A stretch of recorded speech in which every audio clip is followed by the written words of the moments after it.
Bus is a nonfiction book by Dashka Slater describing California 8 years before, of two contrasting worlds converging on a bus traveling between areas. It brought two teenagers of separate races and environments, separate genders and friends, with different lives and conditions, together.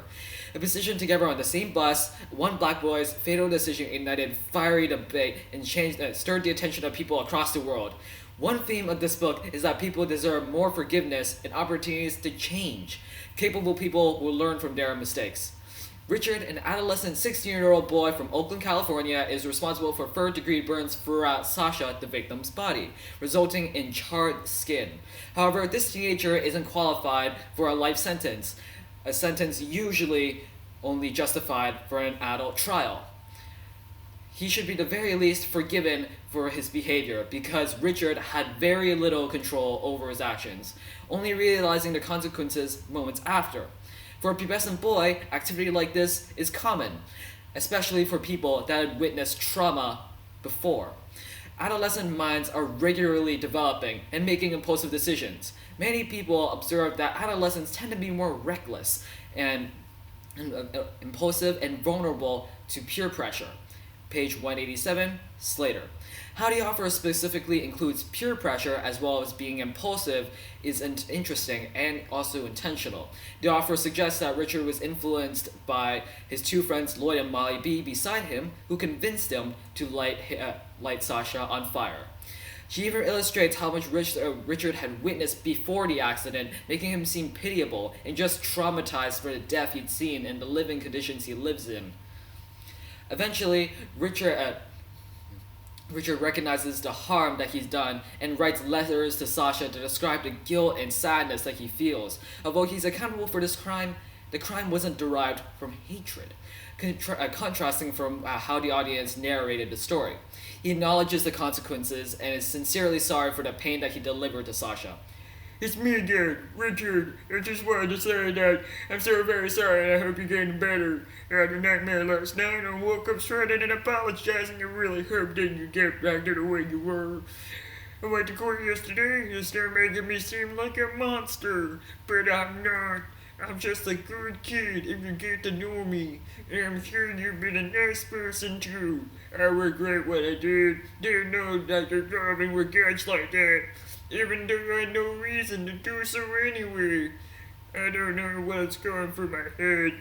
The 2nd of November 2013, page 198, Slater.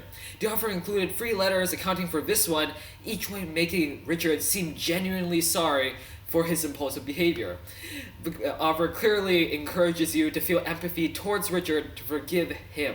There are emotions beneath the surface, and the author really emphasizes how people didn't know that, and that you should. He even compares the people that didn't to monsters. There's definitely a biased opinion, and I think the author clearly states that Richard should be forgiven. The author even embraces the fact that Sasha empathizes with Richard too, and admires his perspective. And Sasha even said that, I would have changed their speech if I received this earlier.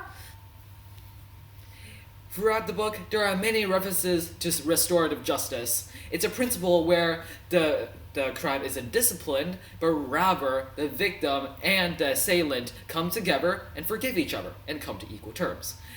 The members of the circle talk about what happened and then make a plan to how the harm can be repaired. When it's a criminal case, the members of the circle talk. The plan contains obvious benchmarks. If the kid completes the plan and meets the benchmarks, no criminal charges will ever be filed.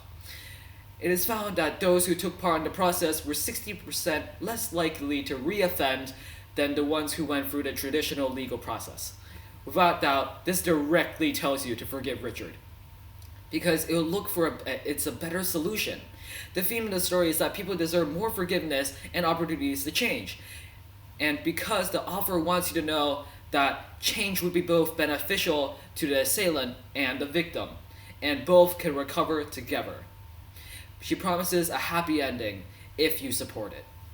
2 reasons that you should read this book is that, 1, it really immerses you into the different worlds of the characters, which is really illustrated beautifully with nice details. It also integrates you many topics about race, sex, and class really fluently into the text. It's a story of perseverance, drama, and forgiveness, which seizes your attention. It really makes you want to know what happens next. It's like a soap opera.